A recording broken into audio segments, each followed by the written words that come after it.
Hi learners, welcome again to Reading with Mrs. Evans. Today we're going to continue with Roald Dahl's The Twits.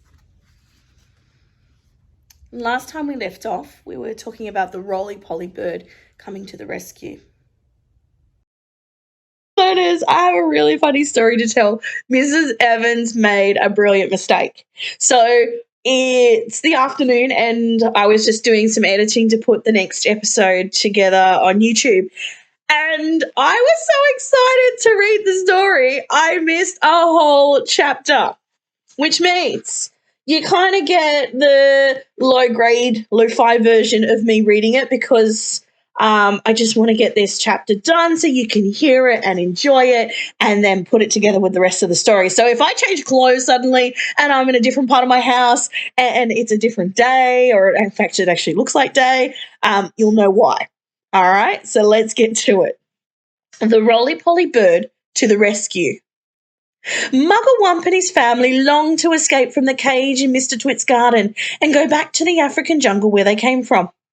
They hated Mr. and Mrs. Twit for making their lives so miserable.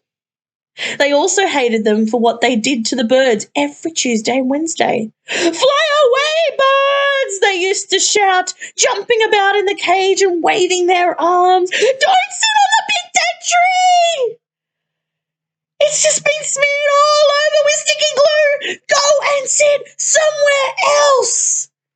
And you can see the pictures of them signalling to make sure that the birds don't sit on the tree. But these were English birds and they couldn't understand the language the monkeys spoke, so they took no notice and went on using the big dead tree and getting caught into court for Mrs. Twit's bird pie. But then one day, a truly magnificent bird flew down out of the sky and landed on the monkey cage. "Good heavens!" cried all the monkeys together. "It's the roly-poly bird!" "Why on earth what on earth are you doing over here in England, roly-poly bird?" Like the monkeys, the roly-poly bird came from Africa, and he spoke the language as they did. "I've come for a holiday," said the roly-poly bird. "I like to travel." He fluffed his marvellous coloured feathers and looked down rather grandly at the monkeys. "For most people," he went on, "flying away on holiday is very expensive. But I can fly anywhere in the world for nothing." "Do you know how to talk to these English birds?" Mugglewump asked him. "Of course I do," said the roly-poly bird. "It's no good going to a country not knowing the language." "Well, then we must hurry," said Mugglewump. "Today is Tuesday, and over there you can already see the revolting Mr. Twit up the ladder, painting sticky glue on all the branches of the big dead tree. This evening, when the birds come in to roost, you must warn them not to perch on that tree or they'll be made into bird pie." That evening, the roly-poly bird flew round and round the big dead tree, singing out, "There's sticky stuff all over the tree! If you land on the branches, you'll never get free! So fly away, stay up high, or you'll finish up tomorrow in a hot bird pie."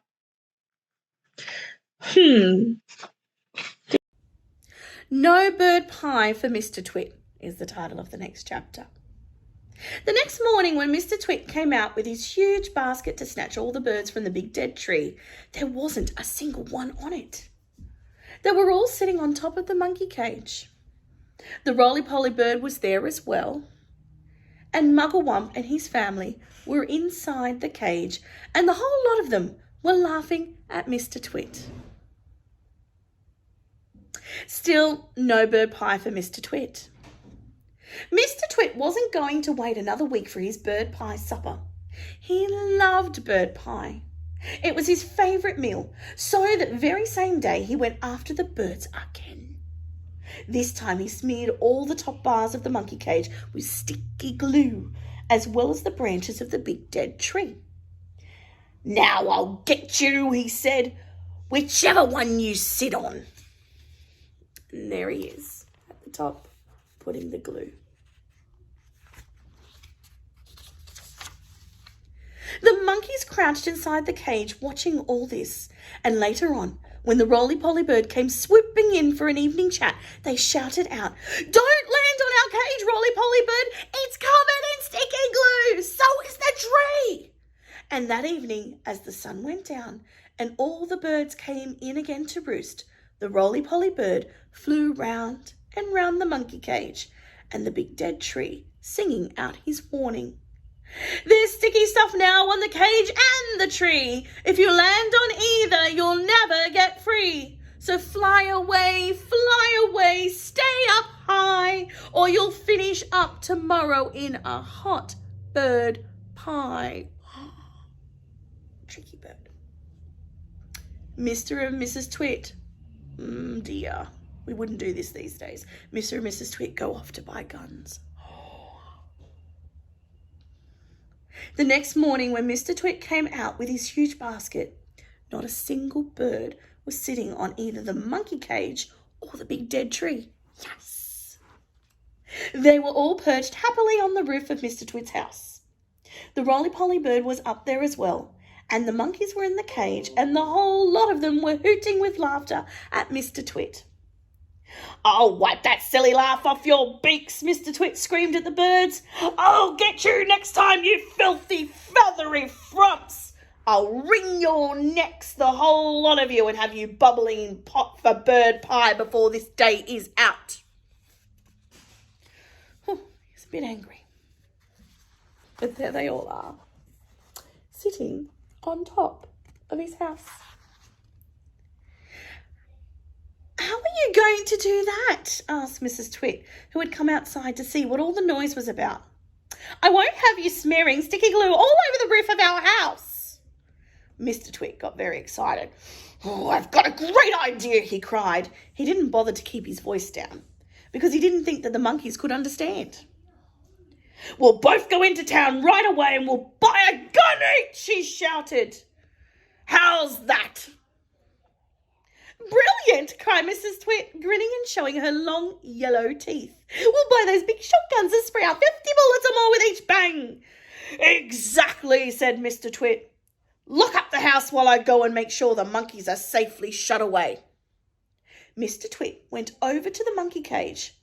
"Attention!" he barked in the fearsome monkey trainer's voice.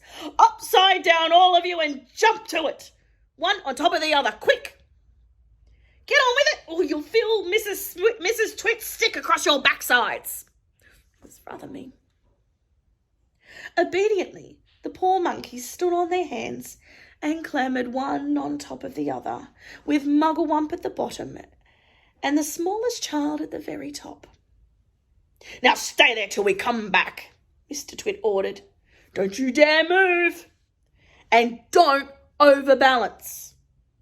When we return in 2 or 3 hours' time, I shall expect to find you all in exactly the same position as you are now. You understand?" With that, Mr. Twit marched away. Mrs. Twit went with him, and the monkeys were left alone with the birds. I'm going to put my inference hat on and think something's going to happen. There they are, being told by Mr. Twit to stay put. And there he is down in the bottom looking very miserable and cranky and like a twit. All right, I'll see you next time. Stay tuned for more episodes.